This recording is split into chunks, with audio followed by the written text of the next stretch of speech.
En el mundo se están sucediendo cambios de manera vertiginosa. Esto es Realpolitik Room. Bienvenidos.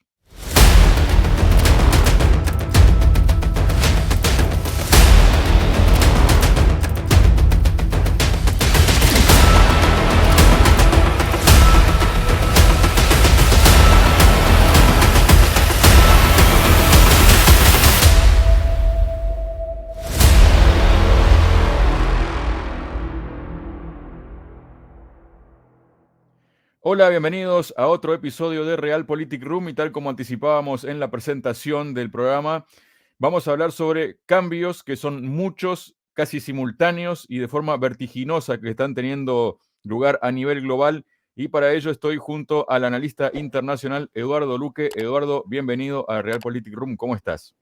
Ahora, muy bien y encantado nuevamente de estar en este canal. Muchísimas gracias, Eduardo.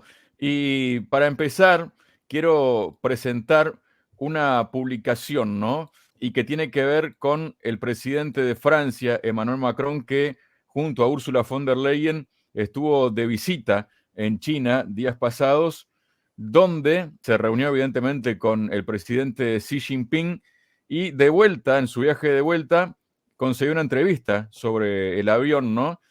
Entre los periodistas había un periodista del medio estadounidense Político, ¿no? Que tituló esta entrevista, este reportaje como Europa debe resistir la presión para convertirse en seguidores de Estados Unidos, dice Macron. Pero te invito e invito a la audiencia, Eduardo, a empezar por el final, que hay una nota a pie de página escrita por Político que dice lo siguiente: como es común en Francia y muchos otros países europeos, la oficina del presidente francés, conocida como el Palacio del Elíseo, insistió en verificar y corregir todas las citas del presidente que se publicaran en este artículo como condición para conceder la entrevista. Esto viola los estándares y la política editorial de Político, pero aceptamos los términos para hablar directamente con el presidente francés. Político insistió en que no puede engañar a sus lectores y que no publicará nada que el presidente no haya dicho. Todas las citas de este artículo fueron pronunciadas por el presidente, pero algunas partes de la entrevista en las que el presidente habló aún más francamente sobre Taiwán y la autonomía estratégica de Europa fueron cortadas por el Elíseo. ¿Qué nos comentas de esto, no? Esta nota a pie de página que es bastante dura y realista, ¿no, Eduardo? ¿Y qué significa esto, no? No solo para el medio, sino también en qué lugar deja esto al presidente de Francia, ¿no? Es un ejemplo evidente de la libertad de expresión y de la libertad de información que se vive en Europa en este momento, ¿no? Es decir, que se está indicando a los diarios qué pueden publicar y qué no pueden publicar, qué ideas son aceptables, entre comillas, y qué ideas no son aceptables. Realmente cuando Europa critica la libertad de expresión en un país o en otro, aquí o allá, debería obviamente mirarse lo que hacen algunos de sus dirigentes políticos. No solo el caso de Macron. En este caso, en el caso de la señora Ursula von der Leyen, se pasa 3/4 de lo mismo, ¿no? Hay un filtraje de todas las declaraciones para hacerlas políticamente correctas, ¿no? Por si el político ha dicho algo que puede sonar discordante, ¿no? Así que es una evidencia más de eso que estamos llamando la libertad de expresión bajo sospecha en Europa. Y también a uno le llama a pensar qué cosas habrá dicho que prefirió esconderlas y se arrepintió, ¿no? Efectivamente. Esta es la gran duda y el gran... Un sincericidio, Eduardo. Sí, sí, sí. Claro, estamos hablando de que estamos viendo cosas extraordinarias. Ahora hacemos mención del programa de lo que pasó con el Bank of America hace muy pocos días, que hace un especie de congreso para decidir sus inversores cómo invertir en Ucrania, ¿no? Y salen los dos primeros ponentes hablando de que Ucrania ha perdido la guerra, ¿no? Y automáticamente sale uno de los encargados de gestionar el evento diciendo que el evento se ha acabado. Se acabó y que todo el mundo a su casa, ¿no? Porque, claro, evidentemente lo que quería el Bank of America es inversores para continuar la guerra, cuando los analistas que hicieron uso de su libertad de información dijeron lo que es obvio para muchos, que la guerra en Ucrania está perdida y que Ucrania ha perdido la guerra, eso ya no sonaba bien. Así que hubo que cortar el Congreso y cada uno para su casa, porque solo lo políticamente correcto es lo único que hay en las televisiones y en los medios de difusión en Europa en este momento, ¿no? Hay una idea común y sobre esa idea nadie puede salir. Y un caso evidente ha sido el tachar aquellas cosas que no eran adecuadas, incluso en las declaraciones del presidente Macron. Vamos un poquito más con esta publicación del periódico estadounidense Político, ¿no? Y ya si nos metemos un poco en conversación, la cuestión es que Macron dijo que Europa debe reducir su dependencia de Estados Unidos y evitar verse arrastrada en una confrontación entre China y Estados Unidos por Taiwán. Y esto nos lleva a otro apartado de este reportaje, ¿no? Bajo el subtítulo Advertencia de vasallos, entre comillas, dice, Macron también argumentó que Europa había aumentado su dependencia de Estados Unidos en armas y energía y ahora debe centrarse en impulsar las industrias de defensa europeas.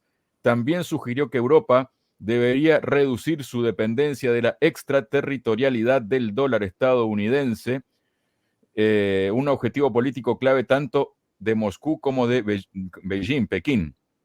Dijo, si las tensiones entre las dos superpotencias aumentan, no tendremos el tiempo ni los recursos para financiar nuestra autonomía estratégica y nos convertiremos en vasallos. Da la impresión, Eduardo, ¿no? Uno se pone a pensar, ¿no? Que Macron tal vez y Ursula von der Leyen, quien es más agresiva, digamos, ¿no? Pero Macron habría ido con unos planes, con algunos mensajes a Xi Jinping y en principio esa reunión no habría resultado o habría resultado, digamos, en algo bastante negativo para Macron, y Macron terminó dándose cuenta de determinadas cosas que son inevitables y que por más que él quiera decir cosas no las puede cambiar y que son cosas inevitables, y está demostrando como un cierto pánico se puede percibir entre estas declaraciones, ¿o cómo lo calificarías tú? Lo primero, que las declaraciones del señor Macron hay que ponerlas siempre en cuestión, puesto que sabemos que es un presidente veleta, yo diría, ¿no? Como algunos de los presidentes de la Unión Europea. Están esperando que desde el otro lado del Océano Atlántico les den un toque, una colleja, que solemos decir, y cambian de opinión y cambian de relato inmediatamente, ¿no? Pero hay veces hay que escucharlos recién salidos de estas reuniones, porque a veces revelan precisamente el kit de la cuestión, ¿no? Hasta que, ya digo, desde Washington les dirán otra cosa diferente, ¿no? Y evidentemente, el señor Macron manifiesta una cosa que es obvia para todos, ¿no? Y es de que el imperio del dólar y el imperio del euro son dos imperios en decadencia. Fundamentalmente por una razón, porque detrás no tienen un respaldo eficiente, real y consistente para soportar esas monedas. Es decir, lo que está ahora en juego es la creación de una nueva moneda de referencia internacional a partir de los países del BRICS, que reúnen la mayor parte de la producción mundial y reúnen, incorporando evidentemente a Rusia a esta panoplia de monedas, incluyen recursos minerales y recursos naturales que tienen en abundancia y que no tienen otros países del mundo occidental, cuya base económica es la financiarización, es decir, mover dinero, mover papeles de colores de un lado a otro, pero detrás no tienen minas, no tienen hierro, no tienen carbón, no tienen petróleo, no tienen gas, no tienen industria, no tienen producción industrial, que fue deslocalizada hace años por efecto del neoliberalismo a Asia, y ahora se encuentran con monedas cuya su sustancia es una sustancia limitada. La aparición de una nueva moneda, que es lo que anuncia Macron y a lo que él piensa que debería apuntar Francia también, ya veremos si tiene capacidad política para hacerlo, evidencia este hecho, ¿no? Hay una nueva moneda, hay un nuevo mundo multipolar que nace, que ya está en camino, ese tren ya salió de la estación, y que hay otro mundo que es el mundo del euro y del dólar, que declina, ¿no? Y esta es una situación compleja, pero real, que ya todo el mundo se da cuenta, y por eso las declaraciones precisamente de Macron, ¿no? De que tiene que liberarse de la presión del dólar. Otra cosa es que sea capaz de hacerlo y que esto no sea, como es habitual en el personaje, una declaración más sin mayor importancia, porque, como digo después, donde dije digo Diego, que es una de las lemas de este presidente, igual que de otros de la Unión Europea. Y es interesante, ¿no? Eso que dijo Macron respecto al dólar, ¿no? Porque justamente se están sucediendo cosas en el mundo, como decíamos también al principio del programa, y algunas o unas cuantas en base, digamos, a errores propios de Estados Unidos, ¿no? Errores no forzados que, pensando tal vez a corto plazo, ¿no? Se quedó con 300.000 millones de dólares o presionó no solo Estados Unidos, sino también Europa, Japón, Australia, Nueva Zelanda, todos los, Suiza incluso, ¿no?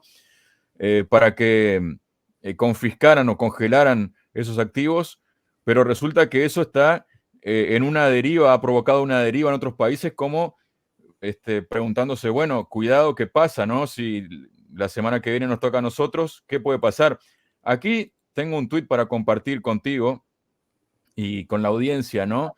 Del usuario geopol.pt, que dice, quien sustenta una deuda norteamericana, dice, ¿qué podría pasar si Washington decide congelar los activos chinos a causa de Taiwán, como ha hecho con los rusos a causa de Ucrania?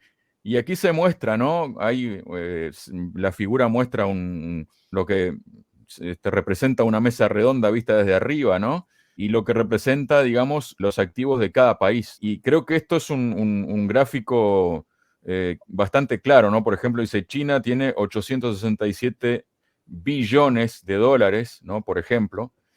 Y bueno, muestra también todos los otros países, ¿no? Pero, claro, los países se empiezan a asustar y empiezan a tomar medidas, Eduardo, para tratar de evitar, y esto a su vez repercute de forma muy negativa en Estados Unidos, que vive, ¿no? Y financia su deuda precisamente a costa del uso del dólar a nivel mundial, ¿no? Y resulta que por querer quedarse con 300.000 millones de Rusia, puede que se quede sin nada, ¿no?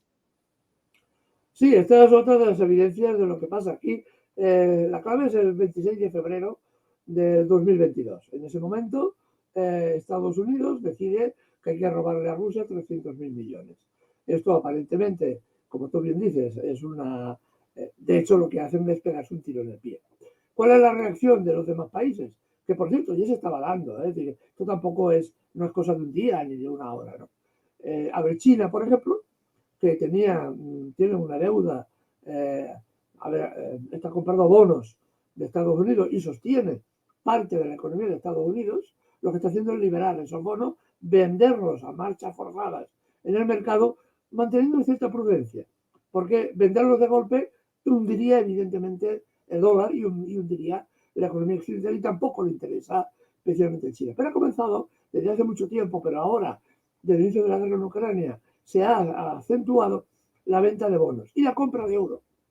China es uno de los mayores compradores de oro y una de las mayores reservas de oro. El otro gran país que tiene enormes reservas de oro es Rusia, que ha invertido también durante mucho tiempo su dinero, su superávit comercial, también en la compra de oro.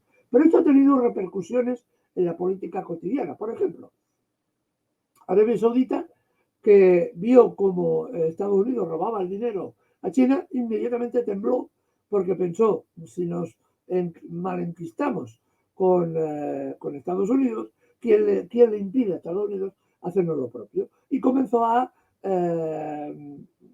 cogerse el dinero y traérselo a su casa.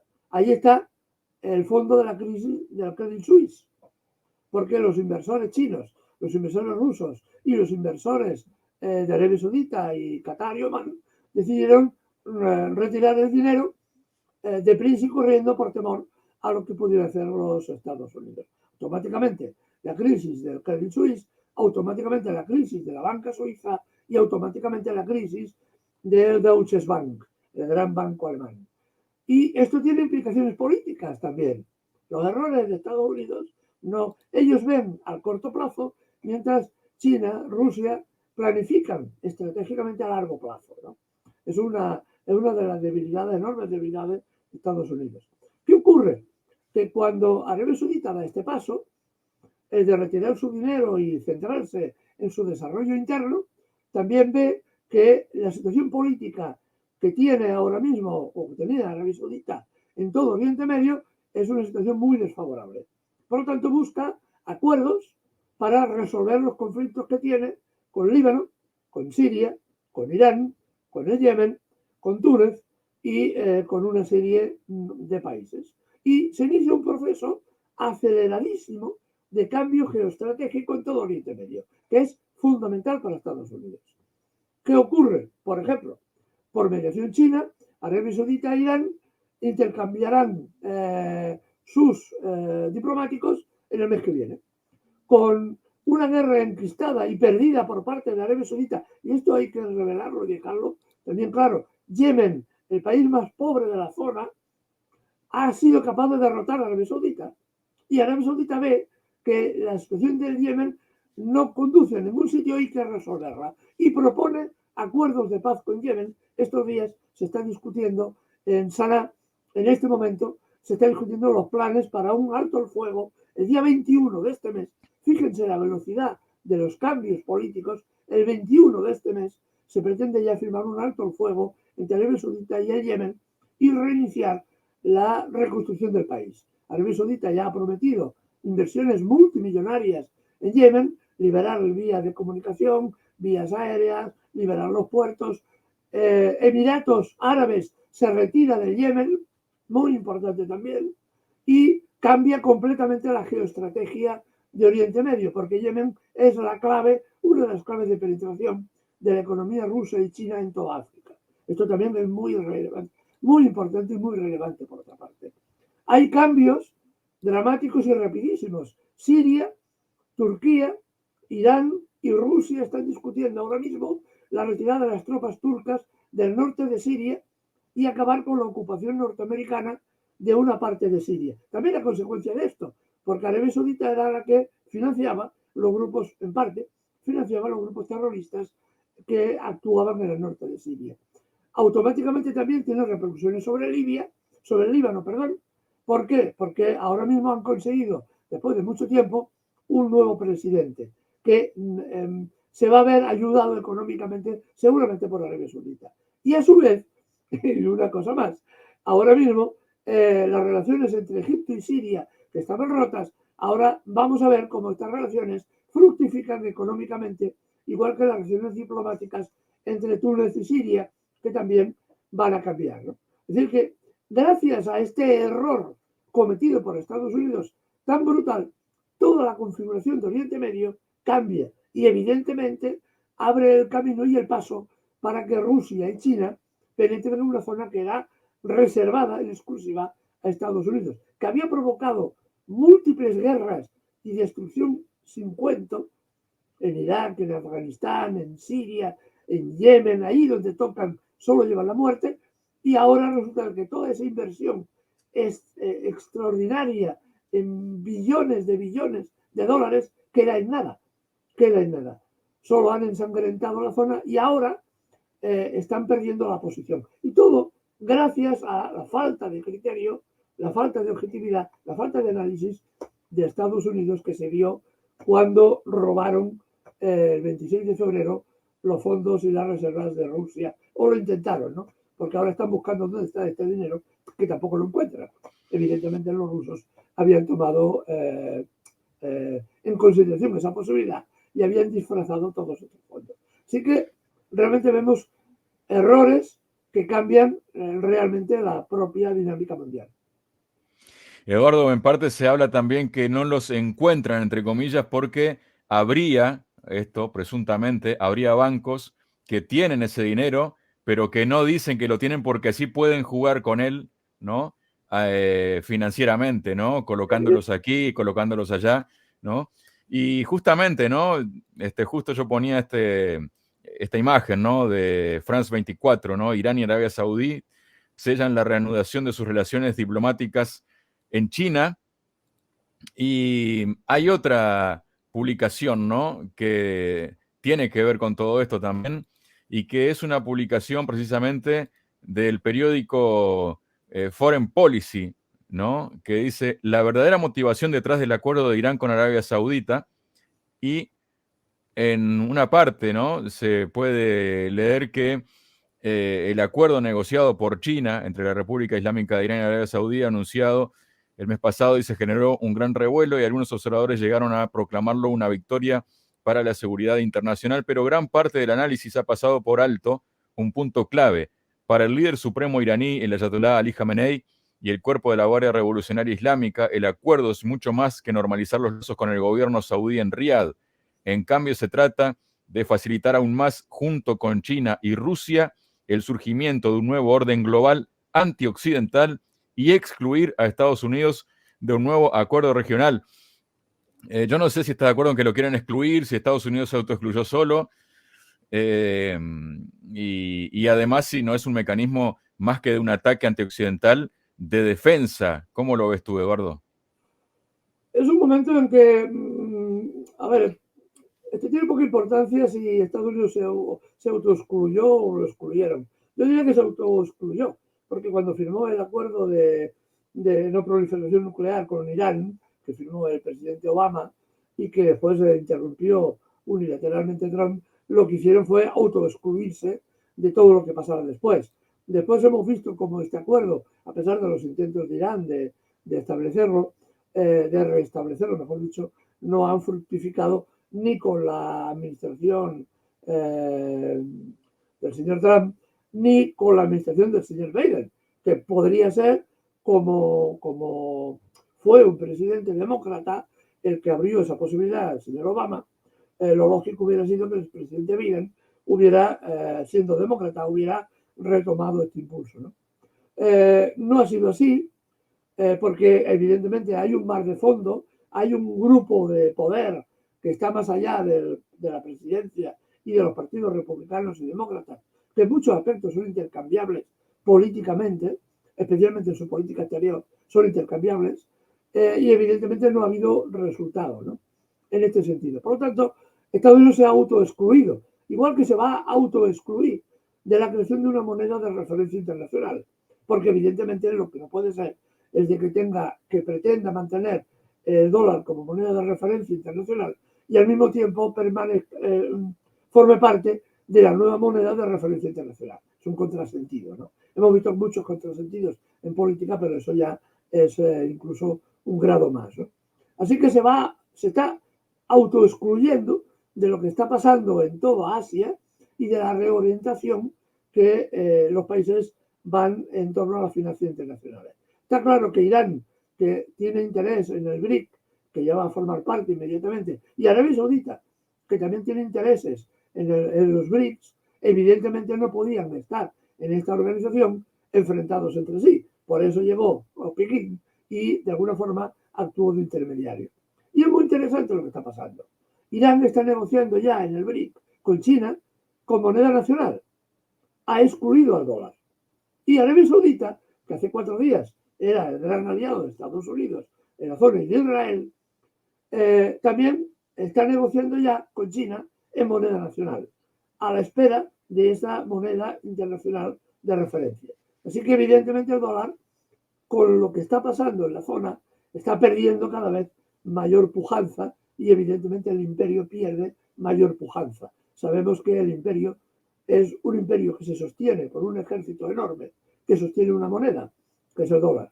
Esta moneda, como ya sabemos y hemos dicho, carece en este momento cada vez más de referencia económica que la sostenga. Estas referencias están en los países que están alrededor de China y que están negociando con China sus materias primas, su petróleo, su gas, y sus materias primas y su producción, ¿no? Así que vemos un cambio tectónico enorme y de enorme profundidad. Y todo, como digo, tuvo inicio el 26 de febrero del 2022, cuando Estados Unidos decide sancionar a Rusia. Eduardo, Luego también hay unas declaraciones que hizo a través de Twitter una congresista estadounidense. Se trata del Partido Republicano y aquí se puede leer en esta publicación, ¿no? Dice, la congresista estadounidense dice que Estados Unidos debería volver al patrón oro, no a los sistemas de pago de moneda digital. Se trata de Marjorie Taylor Greene y aquí vemos, ¿no?, su tweet, ¿no?, en su cuenta de Twitter oficial, que dice Estados Unidos debería volver al patrón oro, es un paso duro. ¿Qué significa que una política, primero que nada, estadounidense diga esto, ¿no? Como deshaciéndose de la Fed, ¿no? También de las políticas, pero hay que ver también porque Estados Unidos hace tiempo que no permite inspecciones en Fort Knox, que es donde está todo el oro guardado, ¿no? Hay que Sí, ver si Estados Unidos tiene oro para esto también, ¿no? sí, hubo hace tiempo, hace unos años, cuando se produjo por parte de Alemania, se pidió reintegrar el oro que estaba almacenado desde la Segunda Guerra Mundial en Estados Unidos, reintegrarlo a las arcas alemanas. Hubo un dimes y diretes en la prensa hablando de que realmente lo que se había dado a Alemania no era oro, sino wolframio pintado. Porque si el wolframio tiene el mismo peso atómico, me parece, del oro, si pesaba lo mismo, la apariencia es muy similar, pero no era realmente oro porque oro no tenía. Pero esto no deja de ser una especulación periodística que no sé hasta qué punto tenía algún piso de verisimilitud. El problema es que lo que está diciendo esta congresista de Estados Unidos tampoco carece también de verisimilitud, porque hacer una referencia a una paridad oro-dólar implicaría que gran parte, mucha parte de la moneda que figura ahora y que circula, el dólar que circula por todo el mundo, no tiene ningún valor. ¿Por qué? Porque se ha limitado a una expansión cuantitativa. Estados Unidos, cuando no tenía dinero para pagar sus deudas, lo único que hacía era darle a la manivela de la máquina, fabricaban billetes de colores y con esos billetes pagaban la deuda. Todo el mundo aceptaba ese hecho porque había un ejército detrás enorme y una potencia militar enorme. Esto ya ha pasado a una derrota en Ucrania como la que se anuncia por parte de Ucrania y por parte de la OTAN va a implicar que todo esto también va a cambiarlo. Entonces, hablar de referenciar dólar y oro a la paridad significaría que una parte de los dólares, una gran parte, posiblemente 7/8 partes de los dólares que circulan por el mundo carecerían de valor. Serían papel pintado, porque solamente una parte está referenciada con oro, suponiendo que el oro esté donde tú dices que está. Porque hay dos grandes depósitos. Hay uno teóricamente en Fort Knox, que ahí está el oro de muchísimos países y de Estados Unidos, y ahí había otras reservas de oro importantes para el comercio internacional, que estaban cerca de donde cayeron las Torres Gemelas, que por un momento se pensó que podían afectar incluso a las transacciones de oro. Ahí los países tienen oro depositado también para los intercambios comerciales internacionales, ¿no? Entonces, ¿qué es lo que puede pasar? Evidentemente, esa no es una solución porque implicaría el hundimiento económico de Estados Unidos. Lo que pasa es que a veces los congresistas norteamericanos tienen una capacidad muy limitada de conocimiento de lo que está pasando sobre nada. Son señores que han ganado el escalafón muchas veces no porque tengan una gran calidad intelectual, sino porque, bueno, han hecho una buena campaña electoral, los han financiado, quien los ha financiado, han tenido suerte y son señores que han sido, o señoras que han sido elegidas a veces sin mucho conocimiento, ¿no? Porque si los grandes gurús económicos de estadounidenses están absolutamente asombrados y no saben qué hacer frente a esta realidad de los BRICS, etcétera, etcétera, ¿qué va a ser de señores, señoras electas o electos que no tienen esos estudios ni esas capacidades, ¿no? Si los intelectuales están asombrados, imaginemos lo que es el político normal, que en Estados Unidos no brillan precisamente por su gran inteligencia. Eduardo, ¿cómo resumirías, cómo concluirías, ¿no?, la situación actual en la que se encuentra Estados Unidos en este aspecto y también en referencia a lo que dijo Macron, ¿no? Que están vendidos prácticamente, si están en el medio de una refriega, que no tienen ningún tipo de respaldo de ningún tipo, porque Europa no tiene recursos energéticos, no tiene minerales prácticamente, no tiene metales, no tiene nada.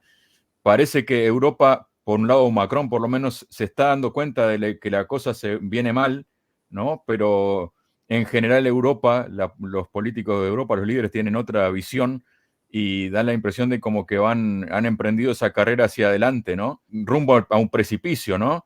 ¿Cómo concluirías en qué situación están Estados Unidos a causa de errores propios y Europa si no cambia un poco el rumbo?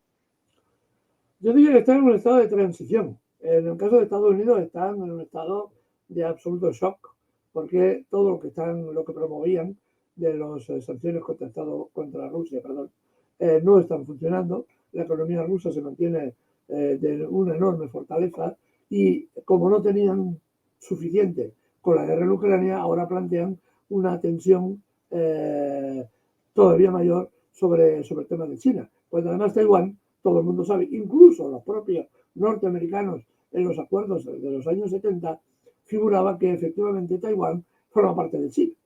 Pero es habitual que Estados Unidos incumpla los propios acuerdos que ellos han firmado. Así que tampoco tiene nada de normal, no, nada de anormal. Los documentos están ahí, se firmaron con la parte china en el momento en que se abrió China al mercado internacional, como condición que pusieron la parte china fue el reconocimiento de Taiwán como parte de China. Estados Unidos no tuvo ningún problema en aquel momento en reconocer lo que es obvio, pero ahora ha cambiado el panorama, ¿no? Porque ahora China es el gran rival de Estados Unidos. Realmente, en medio está Europa. Es un enano militar, como estamos viendo, y tiene una gran problemática, ¿no? Tenemos unos dirigentes políticos europeos con fuertes limitaciones, una rotación en cambios de políticos enormes que revela que estamos en una crisis económica. La última en caer fue la presidenta de Finlandia, que ha metido a su país en la OTAN y acto seguido en unas elecciones ha salido vapuleada, no lo siguiente, pero es que también ha habido cambios en Bulgaria, en Polonia, en Italia, en Francia, en Inglaterra ya, no hablemos de Inglaterra, que es otro mundo, ¿no?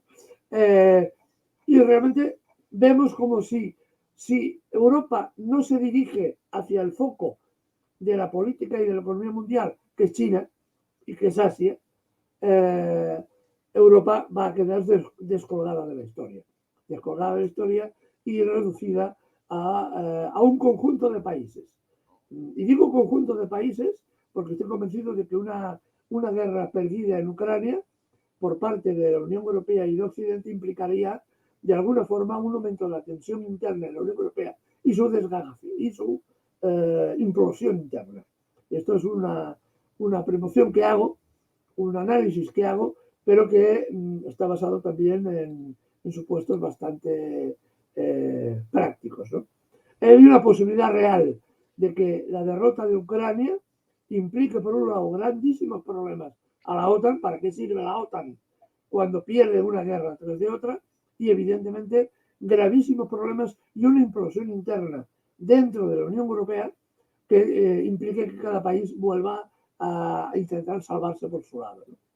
Y esto es un análisis que hacemos de futuro. Ya veremos cómo evoluciona la situación. Todo esto, evidentemente, en medio de una enorme crisis económica que está llamando a la puerta, ¿no? Muchas gracias por tu presencia hoy en Realpolitik Room, Eduardo. A vosotros.